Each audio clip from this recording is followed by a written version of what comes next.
and on we'll go through the wastelands. Hey guys, Alex here, AG Automotive, and here today we've got the 2018 Mercedes-Benz GLC200. So let's check it out.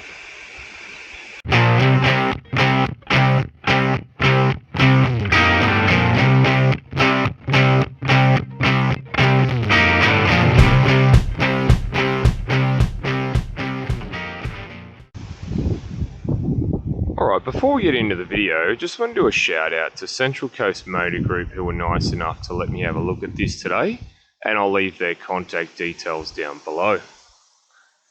So at the front here, you've got the big Mercedes badge staring you in the face. You've also got this tiny little badge. It's like an old school Mercedes badge. I think that's pretty cool. You've got a twin grille, and you've got your LED daytime running lights and headlights as well as your parking sensors, and there is a little front camera there. And as you can see, Mercedes has done a bit of a silver trim piece at the front just to break things up.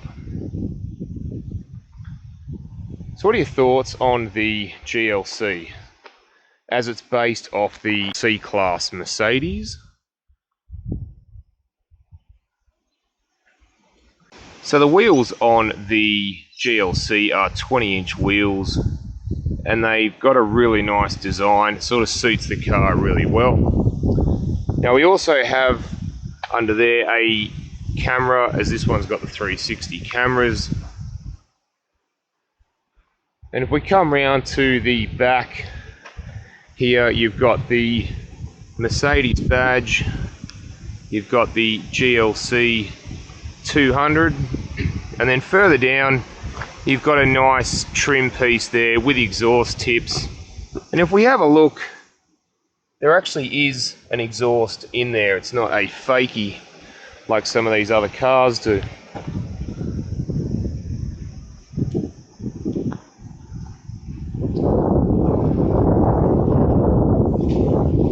Alright guys, alright, let's go and have a look inside. Alright, just inside the GLC. First impressions is it's stylish and elegant, from the nice wood grain to the nice comfortable leather seats. So to the right of the steering wheel, you've got your headlight controls, your 360 camera, and your parking sensors. And we'll come over to the dash, and there's an array of features, so I'll just run through a few of them. You've got your trip computer, which entails your digital speedo. You do have your navigation, can come up on there as well as on the media screen. You've got your radio there. You've got media, your telephone, assistant graphic, which is your safety features, and you've got your service and settings there as well. So the steering wheel, now this is a 2018 model. It's wearing quite well for, you know, nearly 5 years old. You do have your menu controls on the left, and you've got your audio controls on the right. Behind those you do have some nice little paddle shifters, so you can have a little bit of fun with it. And then you've got your gear selector on the right and your wiper and indicator stalk on the left. And then below that you do have your cruise control there. So the media center, now we've got your navigation there. I'll just go into that, show you what that looks like. It's very easy to read and also to operate. You do have your radio there, FM, AM radio stations. You've got media from a Bluetooth device or a USB. You've also got your telephone, so you've got Bluetooth telephone connectivity. There's no Apple CarPlay or Android Auto, anything like that. And you've got your vehicle settings there, so you can go into things like your dynamic settings. You've also got things like your 360-degree camera, which I'll show you now. We'll go into that. And as you can see, you get front, back, sides, Again, a nice touch. Things like your owner's manual, the time. I like that, how the time clock's on there, the analog clock. So you got your ventilation further down and your climate control. It's dual zone climate control. Again, very easy to operate that. And then further below that, you do have a CD player. It's not seen in really any cars today. And you've got some shortcut buttons for the media screen. Now, further down, you can open this up and you do have a 12-volt plug. You've got a little bit of storage in there, and you've got some cup holders. And you can close that down for a nicer look. And then further down from there, you do have the media screen operation and also a few buttons. So you've got this wheel which can operate the actual screen. And then to the left, you do have some driving modes. Now you do have, we've got Eco, Comfort, Sport, Sport Plus, my favorite, and you've got an individual setting, so you can pretty much change all of those things and have how you want it. Now you can adjust the height of the vehicle should you wish to go some light off-roading. You've got your manual mode, your auto start stop, and then on this side you've got your roller knob for your volume. I quite like that. You can turn the screen all the way off, and you've got your traction control button there too. Alright, so the armrest, nice and comfortable. If I open that up, you do have an SD card for the navigation and 2 USB slots there with a little bit of storage. Alright, so we'll come over to the glove box. Now, the glove box is pretty much full with the service books. You probably could fit an iPad or 2 in there as well, should you wish. Alright, let's go and have a look in the back. Alright, just in the back of the GLC. So first impressions is, it's very roomy back here. Now I'm 6'1", 185 centimeters, and I've got heaps and heaps of headroom. And this seat's set up for me, and I've got masses of knee room, leg room, and foot room. So I'm very comfortable in the back here. Now you do get 2 ISOFIX spots there and there, and 2 behind me. And the center armrest, yeah, reasonably soft, and you do get a little bit of storage in there, and you get twin cup holders.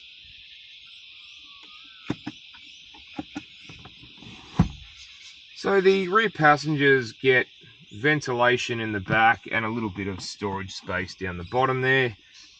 Other than that, that's about it. So the rear passengers get rear pass. Alright guys, just in the back of the GLC. So first impressions is, it's very roomy back here. Now I'm 6'1", 185 centimeters, and I've got masses of headroom and knee room, leg room, foot room, and this is set up for me.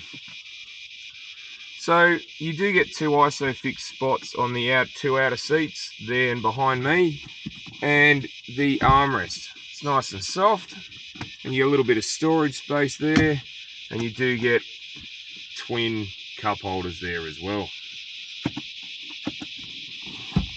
Now for the rear passengers, you do get ventilation and a little bit of storage space, but other than that, that's about it. You don't get any USBs. You do also get map pockets either side, or iPad pockets I suppose. I don't think they make maps anymore. Yeah, alright, let's go and have a look in the boot. Alright, so just in the boot of the GLC. So here we have 550 litres of boot room, so plenty big enough and very spacious. You got your 3 tether points there, you got a couple of tie down points either side. There is a little bit of storage on the left. And you do also get a 12 volt power supply, and you've also got, you can put the seats down if you wish. Show you what that looks like. And if we open the floor, you've got your Mercedes-Benz basket, you've got your triangle there, you do have the tyre gel and pump, and your breakdown tools also, as you don't get a spare. Alright, let's go and have a look what's under the bonnet. Alright, so just under the bonnet of the GLC. So here we have a 2-litre 4-cylinder turbocharged petrol engine, and it produces 135 kilowatts of power and 300 newton meters of torque, and that's mated to a 9-speed automatic transmission.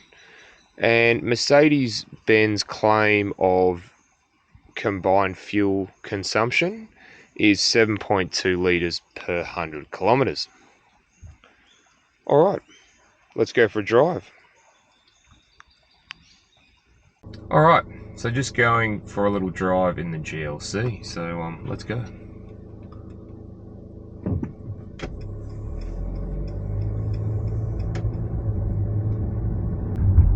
So vision out the front is really good, both sides. Vision out the back, you get a wide back window, and you also have your reverse camera and parking sensors to aid in that.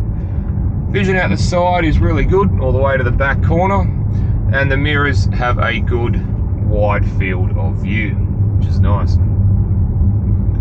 Now we're just driving along, we're just in comfort mode at the moment, and it's soaking up the bumps really well, because most of the time this will be used for shopping, school runs, going to work, things like that.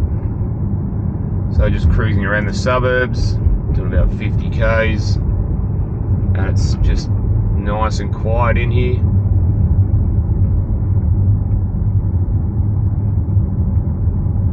It rides pretty well for being on 20-inch wheels.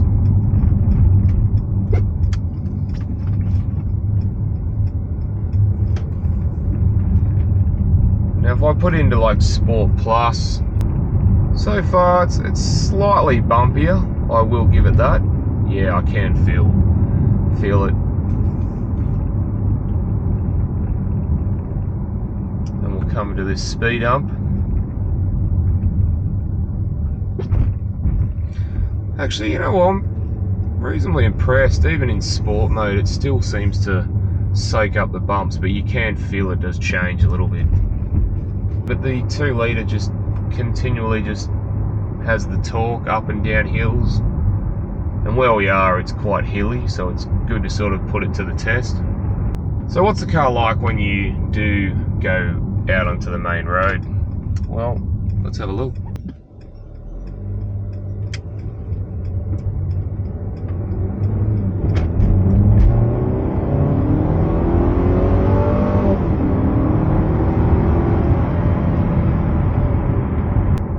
Wow, it's pretty punchy from the 2-litre. Now, it's no, 63 or anything, but it's still pretty punchy when you need to get out into traffic. Alright guys, thanks for watching, and don't forget to like and subscribe, and I'll look forward to seeing you on the next one. Alright, thanks guys.